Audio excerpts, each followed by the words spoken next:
Hello, today I'm going to tell you about a biographical nonfiction book, actually an autobiographical nonfiction book called I Am Malala.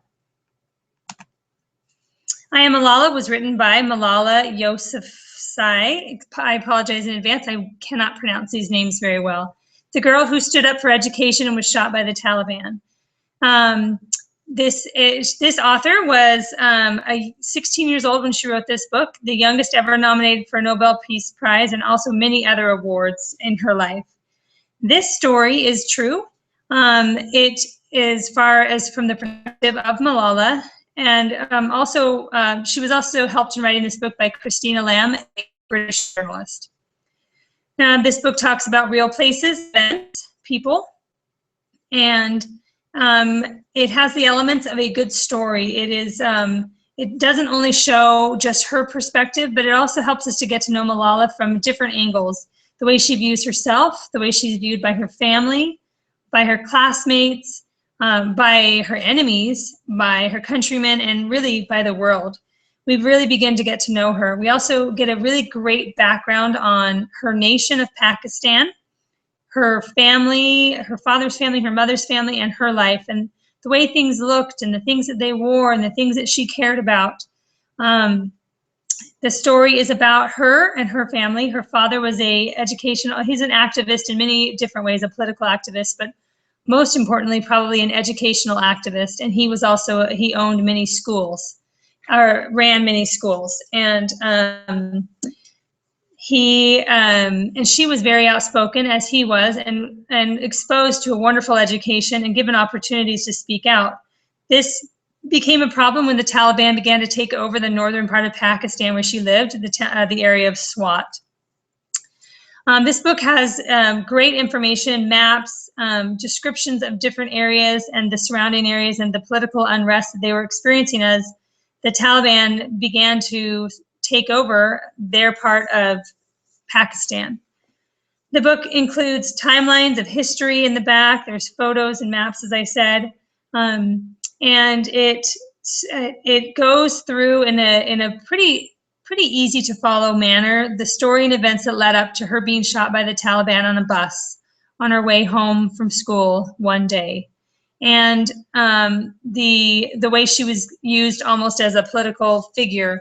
At that time, she had risen up and been very vocal, and so she was very well known in her area, which made her a target, but also worldwide, which allowed her to have opportunities to receive the best care and ultimately to be healed and continue her quest and movement for education for all children. In fact, on her 16th birthday, she spoke in front of the UN about helping that all children have the right to a free education.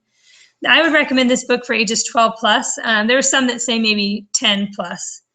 The book could be considered controversial. In fact, it was banned at one point. I don't know if it still is, by the largest association for private schools in Pakistan, taken out of their libraries. Some of the themes to discuss when reading this book with children: violence, sexism, religion, terrorism, cultural differences, standing up for beliefs, education, and political activism, even children have a voice. Some of the things that happened in this story talk about how when she was very young, 11 years old, she began to write for a blog under a pseudonym, different name, just detailing what it was like to live under Taliban occupation.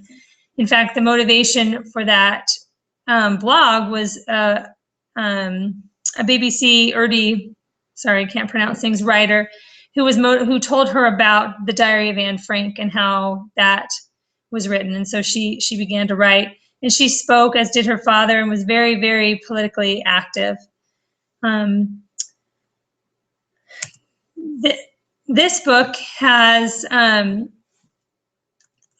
excuse me, I'll put it back to that. This book has opened my eyes really to a better understanding of the Muslim world and Islam and that part of the country from a different perspective other than just the Western American view. And I think that it has the potential to really open the eyes of a young reader to help them to see things beyond, what they normally would see and understand. The language can be difficult with all the names and places, but getting through that and, you know, kind of overlooking some of the things that are hard to understand in those names and places. The book is very, very fascinating, interesting, and really keeps the reader interested. I would recommend this book, if you haven't read it yet, to read as an adult, but also to encourage your young teenage children and teenagers to read as well. Thank you.